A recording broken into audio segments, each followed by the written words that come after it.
अगर मैथमेटिक्स में सबसे इजीएस्ट चैप्टर की बात की जाए तो वो है आपका ट्रिग्नोमेट्री। हाँ, ट्रिग्नोमेट्री। बट आप लोग कहोगे कि सभी सीनियर्स, सभी टीचर्स यही बोलते हैं that is the difficult chapter ever made in mathematics, so how can you say? But believe me, after watching this video you will say that it is the easiest chapter. So let's start.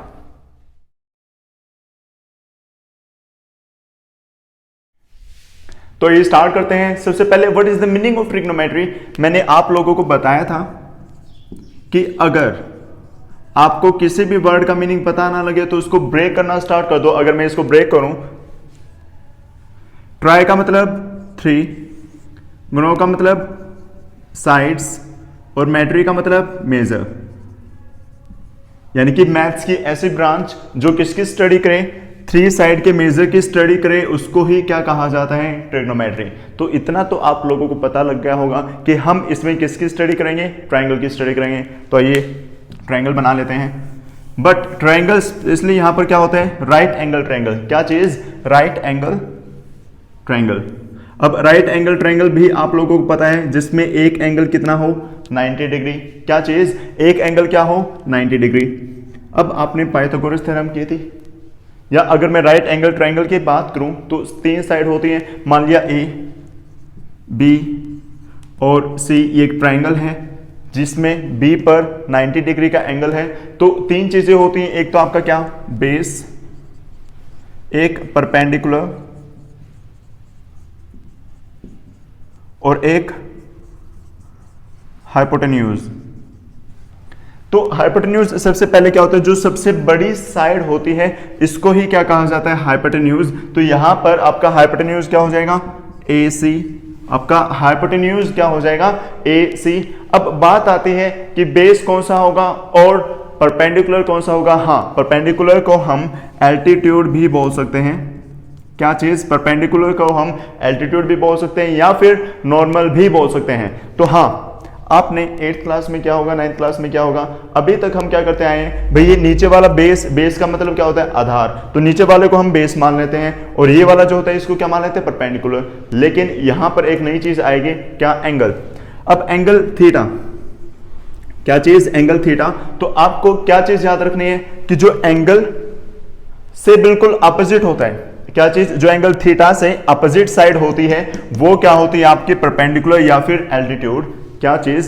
Angle से just opposite क्या होती है? आपकी perpendicular. तो ये क्या होगी? आपकी परपेंडिकुलर। ठीक है। अब यहां पर एंगल थीटा जो है सी पर है, तो इसके बिल्कुल सामने वाली साइड क्या होगी? परपेंडिकुलर। सबसे बड़ी क्या होती है? हाइपोटेन्यूज। और जो तीसरी बची वो बेस। या बेस को हम कैसे भी याद रख सकते हैं? जिस पर 90 डिग्री एंगल भी लगे और थीटा एंगल, यानी कि दोनों एंगल हो, उसको ही क्या कहा जाता है? आपका बेस। आप ऐसे भी याद रख सकते हैं, एक ऐसी साइड जिस पर 90 डिग्री का एंगल भी हो और थीटा एंगल भी हो, तो वो साइड आपकी क्या कहलाएगी? सिर्फ और सिर्फ बेस। इतनी बात क्लियर है। अब मैं ऐसा ना करके इस एंगल को थीटा ना मानकर अगर इसको थीटा मान लेता हूं, तो मैंने अभी थोड़ी देर पहले ही बताया, क्या चीज? एक ऐसी साइड जो थीटा के बिल्कुल अपोजिट है वो क्या होगी? आपकी परपेंडिकुलर। और जो तीसरी बच गई वो बेस। अगर ऐसे भी नहीं याद रख सकते तो कैसे याद रखना है कि जिस साइड पर 2 एंगल हो, यानी कि एक तो 90 डिग्री हो और एक थीटा हो, उस साइड को क्या कहा जाएगा? बेस कहा जाएगा। और जो तीसरी बची वो क्या हो जाएगी? आपके परपेंडिकुलर। तो आई थिंक आप लोग अब कंफ्यूज नहीं होंगे कि किसको बेस मानना है, किसको परपेंडिकुलर मानना है और किसको हाइपोटेन्यूज मानना है। इतनी बात क्लियर है? ओके। तो आपने एक नया वर्ड सुना होगा, क्या? Trigonometry ratios. क्या चीज? ट्रिग्नोमेट्री। Trigonometric ratios. मैंने आप लोगों को अभी थोड़ी देर पहले बताया कि अगर कोई चीज समझ में ना आए तो ब्रेक करना स्टार्ट कर दो। भाई वही मान लीजिए एंगल थीटा है, ये ए, ये बी, ये सी, बी पर एंगल 90, तो ये आपका क्या हो जाएगा? हाइपोटेन्यूज। ये क्या हो जाएगा? बेस। और ये क्या हो जाएगा? परपेंडिकुलर। इस चीज की आपको नॉलेज हो चुकी है। अब भाई ट्रिग्नोमेट्री रेशोज, रेशोज की बात करें, भाई रेशो क्या होता है? डिवाइड करना। अब यहां पर देखो कितनी साइड है? 3 साइड है। तो हम क्या कर सकते हैं? 3 साइड को डिवाइड कर सकते हैं। तो हमारी जो रेशोज हैं टोटल कितनी होगी? या तो क्या हो सकता है? P बाय एच, यानी कि परपेंडिकुलर को हाइपोटेन्यूज से डिवाइड करें, या फिर क्या हो सकता है H बाय P, या P बाय B, या फिर B बाय P, या B बाय H, या फिर H बाय B। इतनी बातें क्लियर हैं। ट्रिग्नोमेट्री रेशोज क्या होता है, ट्रिग्नोमेट्री के बारे में हमने पढ़ा क्या, साइड्स, कितनी साइड्स, 3 साइड्स। अब 3 साइड की जो मैक्सिमम पॉसिबल रेशोज हो सकती हैं वो यही हो सकती हैं, या इससे कुछ अलग हो सकता है, जल्दी बताओ कमेंट करके। या इससे अलग कोई रेशो हो सकती है, नहीं हो सकती आई थिंक। या तो P बाय एच हो सकता है, या इसका उल्टा H बाय P, या क्या हो सकता है P बाय B, या इसका उल्टा B बाय P, या फिर B बाय H, या फिर H बाय B। क्या हम और रेशोज निकाल सकते हैं यहाँ पर? आई थिंक नहीं निकाल सकते। तो सिर्फ यही आपकी क्या होती है, 6 ट्रिग्नोमेट्री रेशोज हो सकती हैं। क्या हो सकती हैं? 6 ट्रिग्नोमेट्री रेशोज हो सकती हैं। तो अब आपने पढ़ा होगा साइन थीटा, कोसेकेंट थीटा, ये सारी चीज पढ़ी है। तो ये कुछ नहीं है, कोई नई चीज नहीं है। जिसे मान लिया आप एक स्टूडेंट हो, आपका नाम है अमन, ठीक है, तो आपका नाम अमन रखा, आपको किस नाम से जाना जाएगा? अमन से जाना जाएगा। यानी कोई इंसान है, ऐसा दिखता है, उसको किससे जाना जाएगा? अमन नाम से जाना जाएगा। अगर हम अमन बोलेंगे तो इंसान बोलेगा। इतनी बात क्लियर। तो ऐसे ही यहाँ पर 6 रेशोज हैं भाई, इनके भी तो नामांकन होंगे, इनके भी तो नाम रखने पड़ेंगे। तो हमने क्या P बाय एच का नाम रख दिया साइन थीटा, यानी कि साइन, P बाय एच क्या हो गया? साइन, ठीक है। और H बाय P का नाम क्या रखा? कोसिकेंट। H बाय P का नाम क्या रखा? कोसिकेंट। P बाय B का नाम टेन थीटा रख दिया, और इसका नाम क्या रख दिया? कोट। एक्चुअल में इसका नाम होता है कोटेंजेंट, लेकिन हमें जो याद रखना है सिर्फ उसी से मतलब हमें तो ये टेन और ये क्या? कोट। और ऐसे ही ये क्या? B बाय एच मैंने क्या मान लिया? कोस। और ये क्या? सेकेंड। आई थिंक यहां तक कोई डाउट नहीं होगा भाई। जो 6 ट्रिग्नोमेट्री रेशोज हैं भाई, sine theta, tan theta, cos theta, हम ये लेकर चलते हैं। ये एक्चुअल में कुछ नहीं है, सिर्फ इन रेशोज के नाम दे रखे हैं। क्या चीज? इन रेशोज के नाम दे रखे हैं। तो आप लोगों को कंफ्यूज होने की जरूरत नहीं है भाई, sine theta, tan theta, cos theta नई चीज है, नई चीज नहीं है, सिर्फ और सिर्फ क्या है? नाम है। तो आप ऐसे नाम तो याद रख सकते हैं। आप इतने लोगों के नाम याद आप लोगों को होंगे, तो इनके नाम याद रखने में क्या कोई नई चीज नहीं है। तो हाँ, तो ये सिर्फ और सिर्फ क्या होते हैं? नाम होते हैं। इतनी चीजें क्लियर। अब आप कहोगे सर हम ये ऐसे कैसे याद रखें कि इसको ये कहा जाता है, इसको ये कहा जाता है, इसको ये कहा जाता है? तो आपने या आपके टीचर ने भी बताया होगा क्या बेटा, ये याद रख लो, पंडित बद्री प्रसाद हर हर बोले सोना चांदी तोले। क्या? पंडित बद्री प्रसाद हर हर बोले सोना चांदी तोले। मेरे साथ साथ बोलो, आप भी बोलो, चाहे आप घर पे बैठे हो, कहीं पे बैठे हो, लेकिन आपको भी बोलना है, क्योंकि बोलने से चीजें याद होती हैं। तो क्या? पंडित बद्री, हाँ, प्रसाद हर हर बोले सोना चांदी तोले। तो हाँ, एक बार और बोलो, क्या? पंडित बद्री प्रसाद हर हर बोले सोना चांदी तोले। एक तो ऐसे याद रख सकते हैं, या फिर पाकिस्तान भूखा प्यासा, हिंदुस्तान हरा भरा। देशद्रोही की बातें नहीं करनी, लेकिन फिर भी आप लोग देशभक्ति में इसको याद रख सकते हैं, ठीक है। तो एक तो ऐसे याद रख सकते हैं और एक ऐसे याद रख सकते हैं। बात क्लियर है? एक बार और बोलो, पंडित बद्री प्रसाद हर हर बोले सोना चांदी तोले। तो ऐसे ही अगर मैं इसको डिवाइड करूं, P by H, P bye H आपका क्या होगा? एच से क्या होता है? साइन। तो P बाय एच क्या होगा? Sine, okay. B by H आपका क्या हो गया? कॉस। B बाय एच आपका क्या हो गया? कॉस। और ऐसे ही P बाय B क्या हो गया? टेन। तो P बाय B क्या हो गया आप लोगों का? 10। इतनी बात क्लियर है, ठीक है। तो ये बात क्लियर हो गई होगी आपको कि हम इनको कैसे याद रख सकते हैं। अब कुछ टीचर्स आपको पागल बनाते हैं। पागल तो क्या मतलब, कंफ्यूज कर देते हैं। क्या चीज? बेटा साइन थीटा और कोसिकेंट थीटा एक दूसरे के अपोजिट होते हैं। याद कर ले, रट्टा मार ले, ये इसके एक अपोजिट होते हैं। क्यों रट्टा क्यों मारना? जब परवीन सर है तो रट्टा मारने की जरूरत है ही नहीं। क्या? देखो, साइन थीटा को हम क्या लिख सकते हैं? 1 बाय कोसिकेंट थीटा। अब कोसिकेंट थीटा की वैल्यू आपकी क्या थी? H by P। क्या चीज? H by P। भाई डिवाइड के डिवाइड वाला रेसिप्रोकल हो जाता है, तो क्या आ जाएगा? P by H। तो क्या P by H sine theta ही होता है? हाँ, साइन थीटा होता है। तो इसमें याद करने की क्या बात है? अब यहां से साफ दिखाई तो दे रहा है, क्या P बाय एच और H बाय P उल्टा है तो साइन थीटा कोसेकेंट का उल्टा होगा। बस याद करने की क्या जरूरत है, मैं आप लोगों से पूछ रहा हूं, तो मतलब रट्टा मारना नहीं है, चीजों को समझो। साइन और कोसेकेंट उल्टे, बस सीधी सी बात है। अगर ये इधर आएगा, ये इधर आएगा, तो वही कोसेकेंट साइन का उल्टा। ऐसे भी तो याद रख सकते हैं क्या, अगर साइन कोसेकेंट का रेसिप्रोकल है तो कोसेकेंट भी तो साइन का रेसिप्रोकल होगा।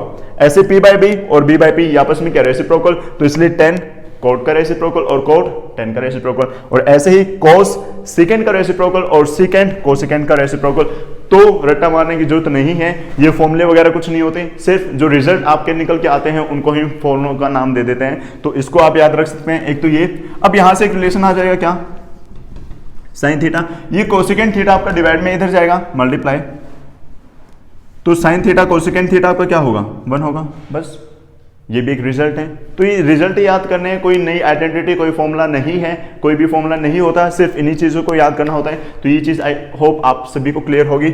और एक चीज़ और, ऐसे ही tan और कोट उल्टा होता है, तो कोट इधर आएगा, तो tan और कोट की मल्टीप्लाई किसके इक्वल होगी, 1 के इक्वल। और ऐसे ही आपकी सेकेंड और कोस की मल्टीप्लाई क्या होगी, 1 के इक्वल। तो ये फॉर्मूले होते हैं, लेकिन फॉर्मूले नहीं है, सिर्फ रिजल्ट है, हम तो याद कर सकते हैं। ठीक है, हमें समझ में आ गए तो याद करने की जरूरत नहीं है, हम वैसे इन चीज़ों को सोल्व करेंगे। तो आई होप कि इतना आप सभी को क्लियर हो गया होगा। चलो और चीज़ें करते हैं कुछ।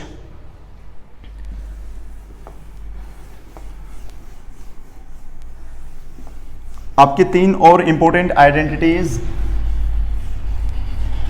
क्या, लाइक एक ट्राइंगल है,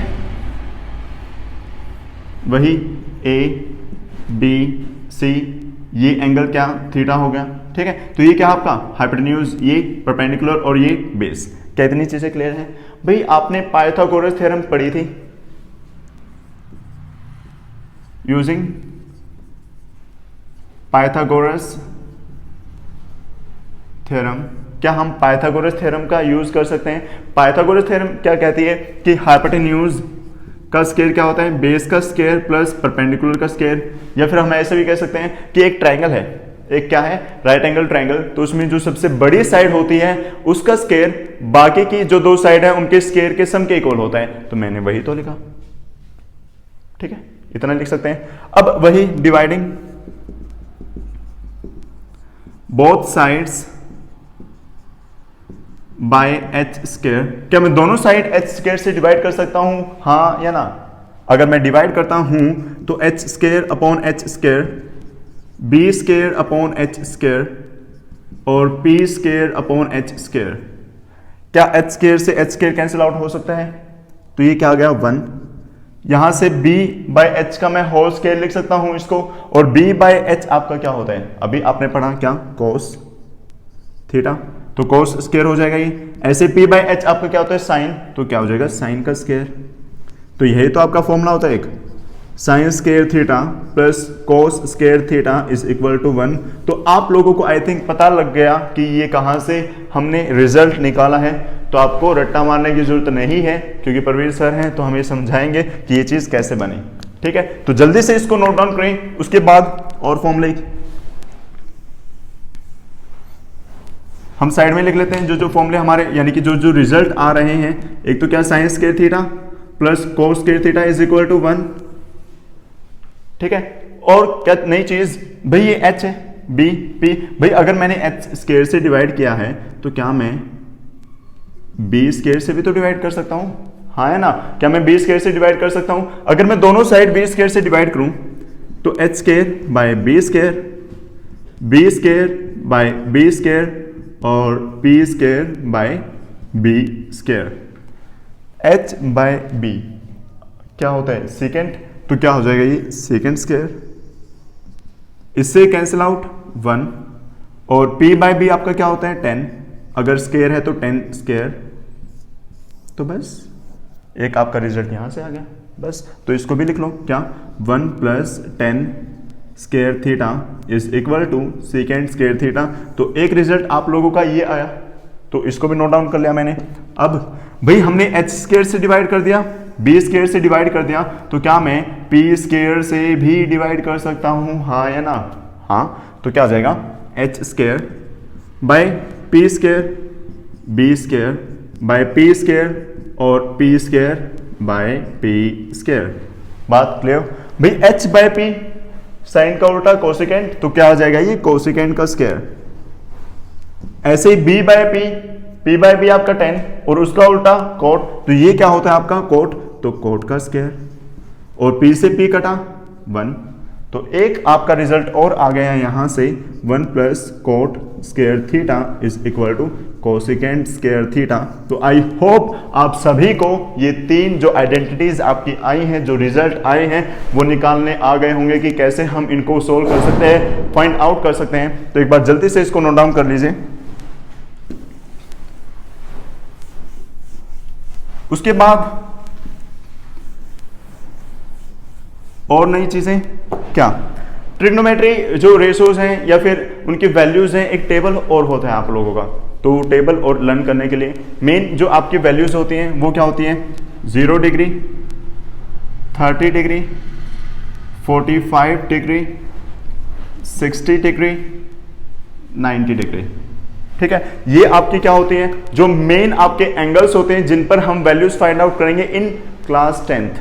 जो क्लास 10th है आपकी, उसके मैथ्स में अगर हम जो वैल्यूज निकालेंगे तो जो मेन वैल्यूज हैं जो आपकी यूज होंगी, सिर्फ यही वैल्यूज यूज होंगी, इनसे बाहर कोई वैल्यूज यूज नहीं होंगी। हाँ, जो आपकी 11th क्लास है उसमें नई वैल्यूज आ जाते हैं तो वो निकालना भी हम सीखेंगे। बट स्टार्टिंग में इन वैल्यूज का जो टेबल है वो टेबल कैसे बनता है, तो वो देखो भाई, हमारे 6 ट्रिग्नोमेट्री फंक्शन होते हैं, sine, cos, tan, cosecant, secant, cot, या इनसे अलग भी कोई होता है तो बता दो। हाँ, तो आपके टीचर ने क्या कहा होगा, बेटा रट्टा मार ले, 0, 1/2, 1/√2, √3/2 और 1, पर हम रट्टा क्यों मारें? आपको गिनते आते हैं? होल नंबर क्या होते हैं, 0 से स्टार्ट होते हैं, तो होल नंबर से लिखना स्टार्ट कर दो, 0, 1, 2, 3, 4। क्या हम ऐसे होल नंबर से जो आपकी काउंटिंग है उसको लिख सकते हैं? हाँ, बिल्कुल लिख सकते हैं। तो जो सबसे बड़ा नंबर आया 4, अगर मैं सभी को उससे डिवाइड करता हूं तो ये आता है आप लोगों का। अब टेकिंग स्क्वायर रूट, अगर मैं सभी का स्क्वायर रूट कर दूं, आपको क्या करना है, सबसे पहले होल नंबर्स लिखने हैं सभी के नीचे। ठीक है, फिर जो सबसे बड़ा नंबर आया सभी को उससे डिवाइड कर दो और फिर टेकिंग स्क्वायर रूट सभी का, तो क्या आएगा, 0/4 सिर्फ क्या रहेगा, 0 ही रहेगा। भाई 1 का रूट 1 रहता है और 4 का रूट आपका क्या हो जाता है, 2।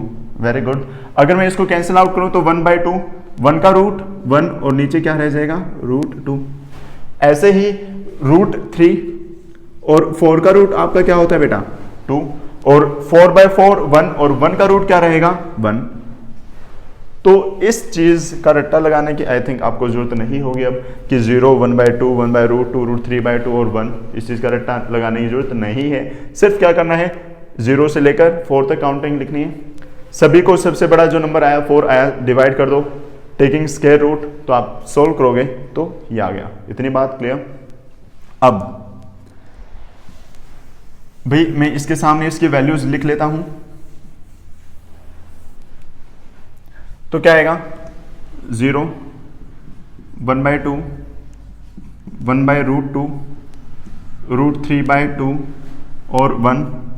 तो मैंने इन वैल्यूज को ही इसके सामने लिखा। ये किसकी वैल्यूज होती हैं, आपकी साइन की वैल्यू।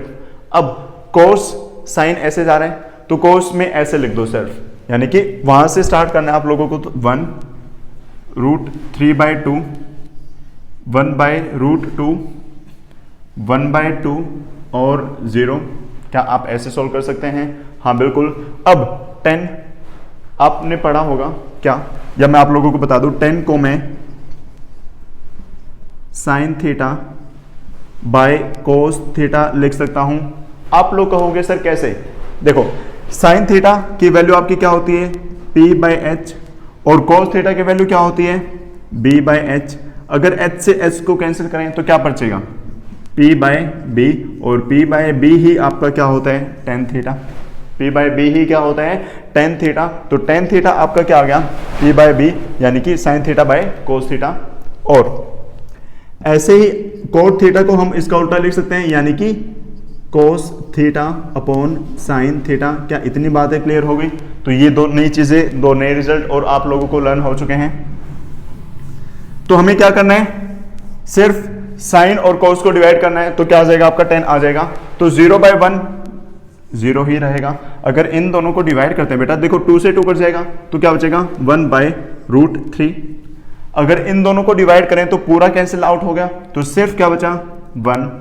अगर इन दोनों को डिवाइड करते हैं तो रूट मतलब 2 से 2 कटेगा, क्या बचेगा सिर्फ √3। और 1/0 अगर किसी भी नंबर के नीचे 0 हो तो वो क्या होता है, नॉट डिफाइंड। क्या होता है, नॉट डिफाइंड। तो इसको हम क्या लिख देंगे, नॉट डिफाइंड। बात क्लियर है? ओके। अब कोसिकेंट, कोसिकेंट किसका उल्टा होता है, साइन का उल्टा होता है। तो 0 का उल्टा 1/0 और 1/0 अगेन क्या हो जाएगा आप लोगों का, नॉट डिफाइंड। तो ये क्या आ जाएगा आपका, नॉट डिफाइंड। उसके बाद भाई साइन कोसिकेंट का उल्टा है, तो 1/2 का उल्टा 2/1 यानी कि 2। इसका उल्टा क्या हो जाएगा √2, इसका उल्टा 2/√3 और 1 का रेसिप्रोकल 1 ही रहेगा बस। उसके बाद सेकेंड किसका उल्टा होता है भाई, कोस का। तो कोस 1 का उल्टा 1 ही रहेगा। इसका उल्टा 2/√3, इसका उल्टा √2/1 वही रहेगा। और इसका उल्टा 2 और 0 का उल्टा वही अगेन नॉट डिफाइंड।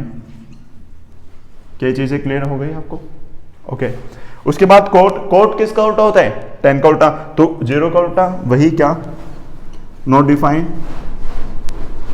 ऐसे ही भाई 1/√3 का उल्टा √3, 1 का उल्टा 1 और √3 का उल्टा 1/√3 और नॉट डिफाइंड का उल्टा 0।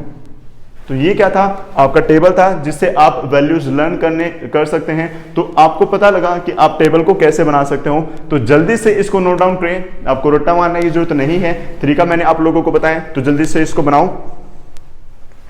उसके बाद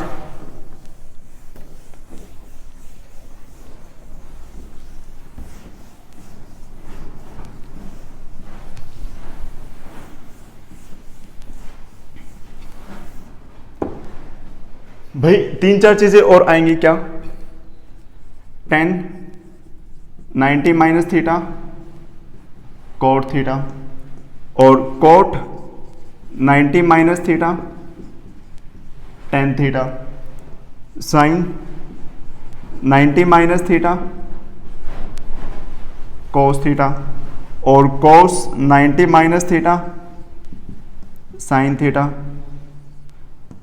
second 90 minus theta cosecant theta, और cosecant 90 minus theta second theta. अब ये चीजें भी आपको याद रखनी है। अब याद कैसे रखोगे, देखो 10 का कोट के साथ रिलेशन है तो कोट का 10 के साथ होगा। साइन का कोस के साथ है तो कोस का किसके साथ होगा, साइन के साथ। सेकेंड का कोसिकेंट के साथ है तो कोसिकेंट का किसके साथ होगा, सेकेंड के साथ। इतनी बात क्लियर।